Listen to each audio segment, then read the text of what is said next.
A new report claims that one of the strongest advocates for gender transition medicine, the World Professional Association for Transgender Health, or WPATH, which is globally recognized as being at the forefront of the novel field of gender medicine, was widely aware of horrific and potentially fatal side effects of these treatments, but supported them anyway.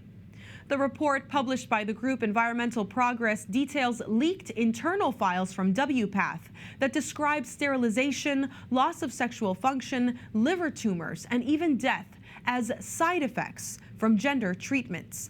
The report goes on to claim that WPATH members take part in medical abuse and violate ethical standards in medicine by admitting that both children and their parents truly don't understand the lifelong consequences of this controversial intervention, and calls for a federal investigation into these practices. Dr. Joseph Meaney, the president of the National Catholic Bioethics Center, joins us now to talk about the ethical concerns involved in these procedures and policies.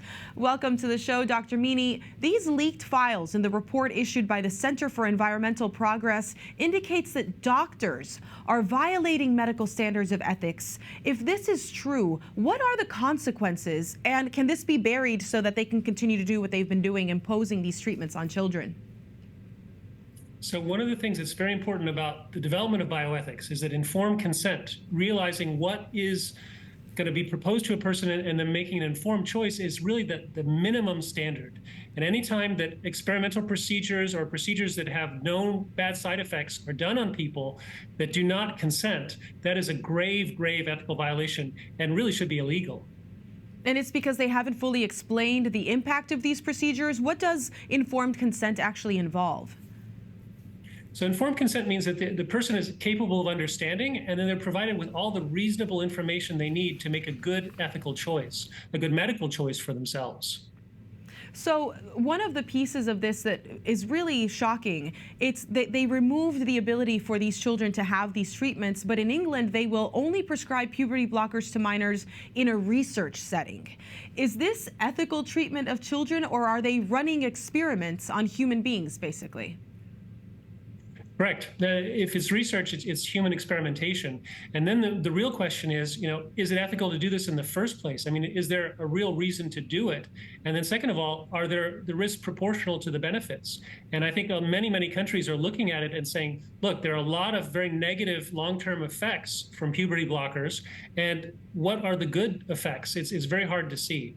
What could be the good effects? I mean, you see the range of consequences from sterilization to depression, suicidal thoughts, all kinds of consequences from taking these treatments and surgeries to change one's physical appearance. What are the positives there? I think the other side would be saying that the positive is that you would be preventing some of the negative influence of gender dysphoria. But again, from a Catholic anthropological and ethical perspective, one has to be accepting of one's sex. If one is in denial of that, then one is basically going against nature, against creation, and really mistreating oneself, even possibly mutilating oneself.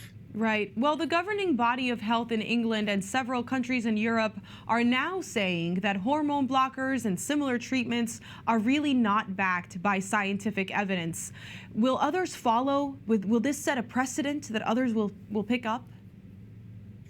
I think, if people are truly trying to do what is best scientifically, they will take notice and say, look, there's very little evidence that this has any positive effects, and there is evidence that there are negative effects. So just from a purely medical perspective, I think many people will be turning away from this. I think Europe, in a certain sense, started first, and they're stopping first. And I think other countries will follow, just seeing, the evidence as what it is. How much harm is enough? You have a lot of young people who are detransitioning online. They're looking for law firms and filing cases to get damages from the doctors who did not tell them the real severe consequences of these actions. Is that going to have an impact?